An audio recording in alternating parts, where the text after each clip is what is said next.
आज की इस वीडियो में हम इसका पार्ट सी करने वाले हैं, जिसके अंदर वो कहता है कि what must be the value of load resistance so that maximum power is transfer to it. यानी वो कहना चाह रहा है कि बच्चों, अगर आपने जहाँ पे आउटपुट फाइंड आउट किया ना, वहाँ पे अगर हम लोड रेजिस्टर लगा देते हैं, ठीक है। अभी मैं आपको वो सर्किट ड्रा करके देता हूँ, यानी कि वो किस फॉर्म का सर्किट कहना चाह रहा है। आपके लिए काफ़ी ईजी है, मुझे ड्रा कर लेने दीजिए। तो देखो तो बच्चों, इस तरह का आपका क्वेश्चन था। क्वेश्चन के अंदर सर्किट, तो आपने क्या किया, यहाँ पे जो 2 किलो ओम का रजिस्टर था आपकी आउटपुट में, वहाँ पे वो कहना चाह रहा है थर्ड पार्ट में, वहाँ पे अगर लोड रजिस्टर लगा दिया जाए तो उसके क्या वैल्यू हो सकती है उस लोड रजिस्टर की। वो आप कैसे फाइंड आउट करेंगे, काफ़ी सिंपल है। देखें, आपने इसी वायर को कट ऑफ करना है दोनों मरतबा, और क्या करना है, इस वायर को कट आउट करके पहले नंबर पे आपने we O C find out कर लेनी है, ठीक है।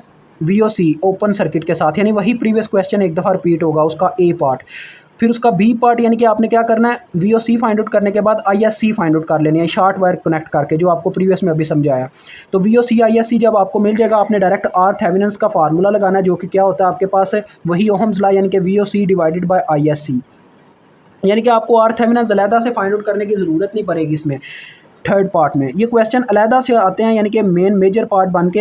ये तो आपको एक असाइनमेंट के तौर पे इस वजह से इस तरह का क्वेश्चन दिया गया हुआ है। अब वी ओ सी आपके पास कितनी आई थी, वी ओ सी हमारे पास आई थी 0.6, और जो आई एस सी अभी अभी हमने निकाली है वो आई है 0.11 नहीं है, वो ऊपर कहीं है, 0.17 मिली। तो इन दोनों को डिवाइड करेंगे, आपको आर थेवेनिन्स मिल जाएगा। देखें, 0.6 डिवाइडेड बाय 0.17, तो ये देखें मुझे मिल रहा है 3.6, ठीक है जी, 3.6 किलो ओहम।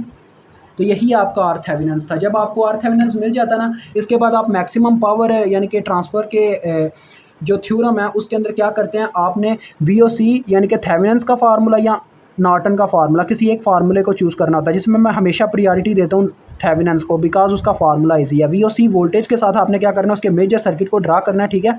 वी ओ सी जिसकी वैल्यू है अपने पास 0.6 वोल्ट, उसके साथ आपने लगाना है आर थेवेनिन्स को, क्या, सीरीज़ में। आर थेवेनिन्स सीरीज़ में लग गया, ठीक है, 3.6 किलो हम। और जो आपने कट की हुई थी ना शुरू में वायर, ये वाली आर एल की, ये आपने इसके साथ ऐसे लगा देनी है जैसे आप सिंपल फॉर्म में लगाते रहे हो। ये आर एल आपका आ गया। अब इसकी वैल्यू आपने पहले सेटल करनी है। मैक्सिमम पावर ट्रांसफ़र के लिए ना बच्चों, आपने आर एल की वैल्यू वो उतनी सेट करनी होती है जितनी आपके मेजर सर्किट में टोटल रेजिस्टेंस मौजूद होती है।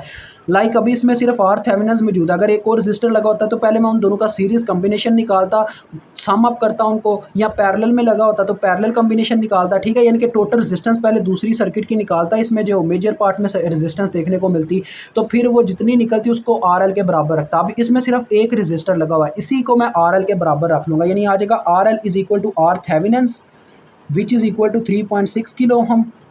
तो ये आपके पास आर एल की वैल्यू आ गई, क्योंकि अगर आप इतनी वैल्यू रखते हो ना आर एल की, तब जाके आपको मैक्सिमम पावर देखने को मिलेगा। तो अब आपने क्या करना है, आर एल की इस पावर पे वी नॉट वोल्टेज कैलकुलेट कर लेना है, और पावर ये बस आपको इतना आपके क्वेश्चन में बताया गया कि आपने बस उसकी वैल्यू बतानी है कि लोड रेजिस्टेंस की कितनी होगी, ठीक है, जिस पे आपको मैक्सिमम पावर मिले। वो आपने बता दिया है, लेकिन आपने इसका कुछ स्टेप और करना है जो मैं बताने लगा हूँ।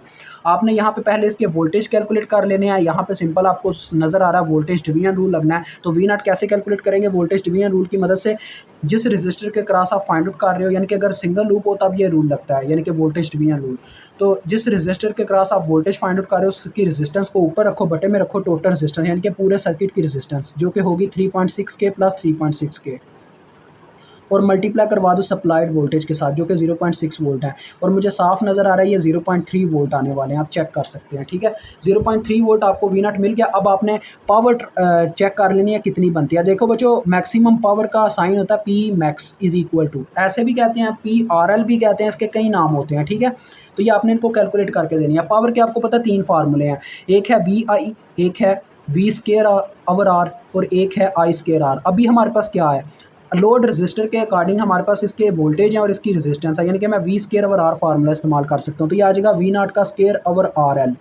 वैल्यूज पुट कर लो और मैक्सिमम पावर निकाल लो अपनी। वी नॉट कितना है जी, 0.3 का स्केयर, डिवाइड होगा ये 3.6 के से। अब देखते हैं कितनी पावर आती है आपके, और ये पार्ट आपका हल हो जाएगा अभी।